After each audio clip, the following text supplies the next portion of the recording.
Terduga korban bullying Le Serafim, Kim Garam, berbagi tentang tuduhan tersebut melalui penasehat hukumnya. Korban yang diutarakan, Yoo Eun-soo, dalam keterangannya menyebutkan bahwa memang benar dirinya pernah diganggu oleh Kim Garam.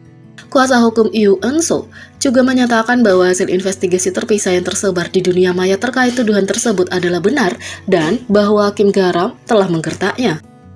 Yoo Eun-soo adalah korban kekerasan sekolah dari Kim Garam dan teman-temannya dari akhir April hingga awal Mei 2018. Dia dipindahkan ke sekolah baru 1 hingga 2 minggu setelah insiden tidak dapat menahan terus-menerus kekerasan kelompok itu. Pada tanggal 4 Juni 2018 diadakan Komite Penanggulangan Kekerasan Sekolah dan Kim Garam. Siswa yang melakukan kekerasan di sekolah dihukum 6 jam pendidikan khusus sesuai dengan pasal 1715 Undang-Undang tentang Pencegahan dan Penanggulangan Kekerasan Sekolah. Orang tuanya menerima 5 jam pendidikan khusus sesuai dengan paragraf 9 dari pasal yang sama.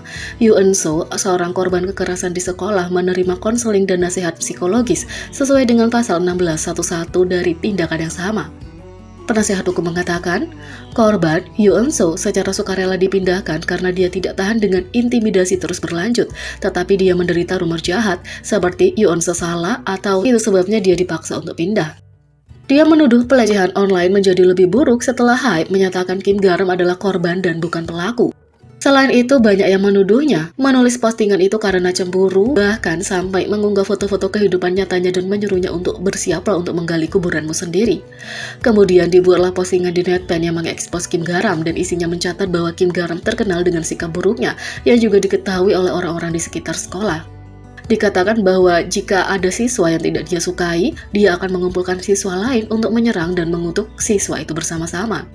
Orang yang membuat postingan itu juga menjadi korban bullying di sekolah. Begitulah maksud postingan itu, termasuk postingan yang baru saja disebutkan. Beberapa postingan telah diunggah yang menunjukkan Kim Garam sebagai pelaku kekerasan di sekolah. Mungkin karena Yoo Eun-soo adalah korban di tangan Kim Garam, sehingga ada komentar yang dibuat bahwa Yoo Eun-soo yang membuat postingan yang mengungkap Kim Garam sebagai pelakunya. Tapi Yoo Eun-soo menerima pesan melalui akun media sosial yang mengatakan bahwa dia jahat, memfitnah Kim Garam, atau bahkan dia adalah orang yang cemburu pada gadis-gadis yang cantik. Lebih banyak komentar seperti, semuanya telah diperbaiki, tapi dia masih jelek. Dia memfitnah karena dia cemburu, juga diterima.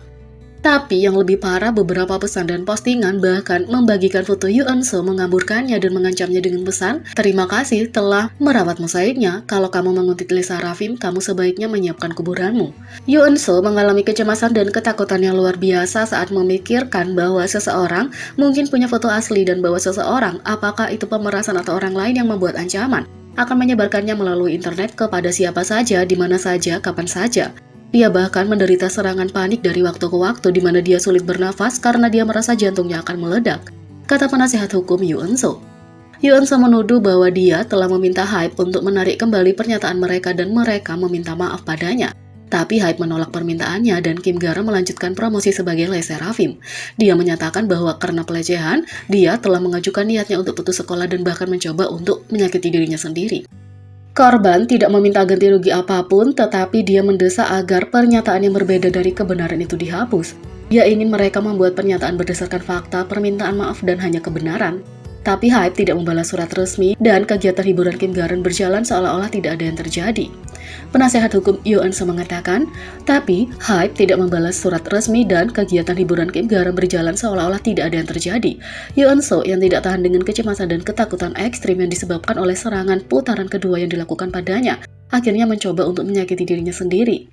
Hal ini menyebabkan dia dan orang tuanya memutuskan Yoo Eun-soo untuk menghentikan studinya dan menyatakan niat mereka untuk membuatnya putus sekolah. Saat ini dia sedang dirawat oleh psikiater tanpa menghadiri sekolah selama 7 minggu terakhir sebelum menyelesaikan proses penarikan. Ibunya telah menghentikan semua aktivitas pribadinya untuk merawatnya dan mencegah dia dari mengambil nyawanya sendiri. Menurut pengacara korban, demi menemukan solusi damai, kami telah menghilangkan deskripsi pelecehan yang dia lakukan terhadap korban. Tapi kalau Hype tidak mengubah pendiriannya bahwa Kim Garam lah yang menjadi korban, kami akan terpaksa mengungkapkan temuan dan investigasi khusus secara keseluruhan, serta pernyataan korban yang diberikan selama investigasi serta deskripsi dari pelecehan keji yang tidak termasuk. Selanjutnya kami akan merilis pesan teks berisi kutukan dan ancaman yang dikirim pelaku kepada korban untuk memancingnya ke tempat pelecehan itu terjadi. Setelah itu Hype membagikan tanggapan atas pernyataan dugaan korban Kim Garam. Dalam pernyataan mereka mencatat bahwa rincian saat ini sepihak dan hanya dari satu sudut pandang, dan bahwa mereka masih dalam proses pembentukan pernyataan resmi mereka sendiri. Halo, ini Hype dan Source Music. Sebelumnya sore ini firma hukum Darion berbagi posisi mereka mengenai pernyataan klien mereka tentang dugaan kekerasan sekolah oleh Kim Garam Le Sserafim, dan itu didistribusikan ke media. Pertama-tama, kami menyayangkan Darion secara sepihak mengumumkan posisinya ke sejumlah besar media, meskipun sejumlah anak di bawah umur terlibat dalam kontroversi terkait Kim Garam Le Sserafim. Kami ingin mengatakan bahwa Darion menyusun dan mempublikasikan peristiwa yang terjadi pada tahun 2018 dengan cara yang membuat pihak mereka terlihat menguntungkan. Jadi, kami akan segera menyusun dan membagikan posisi resmi kami. Oleh karena itu, jurnalis harus menahan diri untuk tidak meliput berdasarkan argumen sepihak.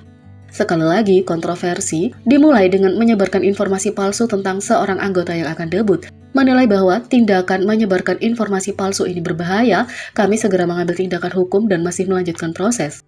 Meskipun anggota tersebut menjadi target serangan jahat dari orang-orang online yang bersembunyi di balik anonimitas, kami tidak secara aktif menjelaskan detailnya karena banyak dari mereka yang terlibat dalam apa yang terjadi adalah di tahun pertama sekolah menengah mereka yang masih di bawah umur.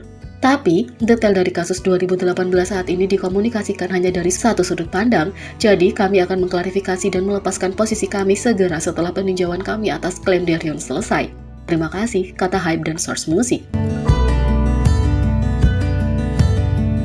Setelah itu, netizen mengecam Hype membela dugaan korban Le Sserafim Garam. Tanggapan Hype terhadap pernyataan mengenai korban penindasan mendapat reaksi keras dari netizen. Penanganan Hype terhadap situasi tersebut kini mendapat reaksi keras dari netizen, banyak diantaranya berpihak pada Eunso dan mengecam agensi karena membela Garam. Beberapa netizen menuduh Hype tidak sepenuhnya memeriksa latar belakang idola mereka. Yang lain mengklaim bahwa agensi sangat menyadari tindakan yang dituduhkan pada Garam sebelum dia debut. Menurut Hype, agensi masih dalam proses penyelidikan dan mengambil tindakan hukum.